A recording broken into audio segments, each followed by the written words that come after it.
Hello friends, now I'll be reading the Hindu editorial of 23rd March 2023 at 80 words per minute in 5 seconds.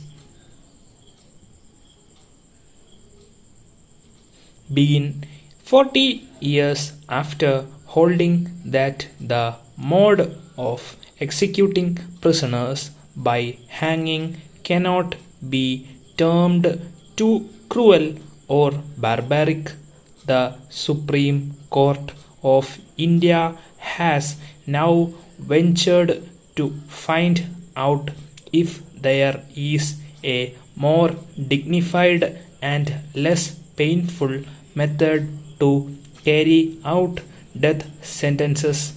The idea of finding an alternative mode of execution, one considered less painful and involves less cruelty, has been part of the wider debate on whether the death penalty should be abolished. Judicial and administrative thinking have leaned towards backing both the idea of capital punishment and the practice of hanging. The bench has sought fresh data to substantiate the argument that a more humane means of execution can be found. There are two leading judgments on the issue. Bachan Singh vs. State of Punjab, which upheld the death penalty but limited it to the rarest of rare cases, and Dina Dayal vs. Union of India and other, which upheld the method by ruling that hanging is as painless as possible and causes no greater pain than any other known method. The 35th report of the Law Commission had noted that while electrocution, use of a gas chamber, and lethal injection were considered by some to be less painful, it was not in a position to come to a conclusion. It refrained from recommending any changes. Even though the Supreme Court has not favored abolition, it has developed a robust and humane jurisprudence that has made it difficult for the executive to carry out death sentences. It has restricted its use to the rarest of rare cases, mandated a balancing of aggravating and mitigating circumstances before sending someone to the gallows, and allowed a post-appeal review hearing in open court. At the same time, it has evolved a clemency jurisprudence that makes decisions on mercy petitions justiciable and penalizes undue delay in disposing of mercy pleas by commuting death sentences to life. The question now before the court provides yet another opportunity to humanize its approach further. Empirical evidence suggests that hanging need not result in an early or painful death, while there is a body of proof that shows electrocution and lethal injection have their own forms of cruelty. the Union government contends that hanging should be retained not only because it is not cruel or inhumane, but because it accounts for the least number of botched up executions. The real issue, however, is that any form of execution is a fall from humaneness, offends human dignity, and perpetrates cruelty. Debating the mode only deepens the moral dilemma of whether the taking of life is the best response to the taking of life.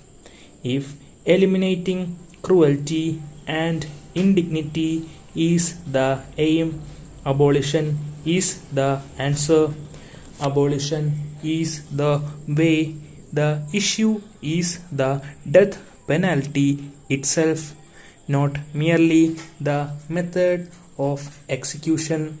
The influential intergovernmental panel on climate change has made public its final synthesis report, which is part of the sixth assessment cycle. Since 1990, when the IPCC began publicizing its compilation of global scientific research linking greenhouse gas emissions with changes in weather and climate, the evidence that human actions are nudging in the world closer to irreversible cataclysms has only grown stronger. The IPCC's various assessments cycles have played a significant role in it. There is little by way of new information in the latest report that was made public after week-long deliberations at Interlaken, Switzerland. This is because it is a synthesis of reports that since 2018 have not only bolstered the human link in warming but also analyzed from multiple angles the implications of not meeting the 2015 Paris Agreement of endeavoring to keep temperatures from rising 1.5 degrees Celsius above pre-industrial times. The report stresses the need for finance to flow from developed countries to developing countries and the need to compensate countries that are poised to lose the most from climate change to help them build resilience.